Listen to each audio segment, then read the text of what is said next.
ঢালিউডের অন্যতম জনপ্রিয় ও চৌকস অভিনেত্রী পূর্ণিমা 2023 সালের 27 মে আশফাকুর রহমান রবিনের সঙ্গে ঘর বাঁধেন তিনি। আজ অভিনেত্রীর বিয়ের 3 বছর পূর্ণ হয়েছে।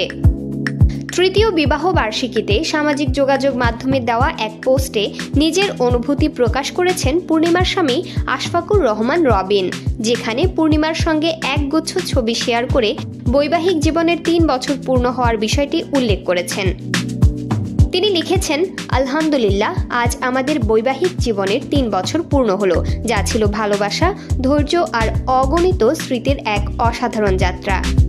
রবিন আরও লিখেছেন, আল্লাহর কাছে অশেষ কৃতজ্ঞতা যে তিনি আমাকে দিলারা হানিফ পূর্ণিমার মতো একজন জীবনসঙ্গী দিয়েছেন, যে আমাকে বোঝে, সমর্থন করে আর সবসময় আমার পাশে থাকে। তুমি আমাদের এই পথ চলাকে এতটা বিশেষ করে তুলেছ, আমি এর চেয়ে বেশি কিছু চাওয়া কল্পনাও করিনি। আমাদের বন্ধন আরও গভীর হোক উল্লেখ করে তিনি বলেন, আমার প্রিয় স্ত্রী, তুমি আমার শান্তি, শক্তি। আমি দোয়া করি আমাদের বন্ধন দিনে দিনে আরও গভীর হোক এবং আল্লাহ আমাদের প্রতিটি পদক্ষেপে বরকত দান করুন।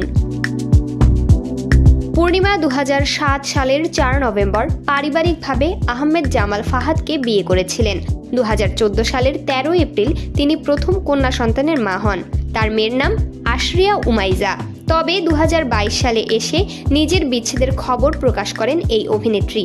এরপরই আবারও বিয়ের বন্ধনে আবদ্ধ হন আশফাকুর রহমান রবিনের সঙ্গে।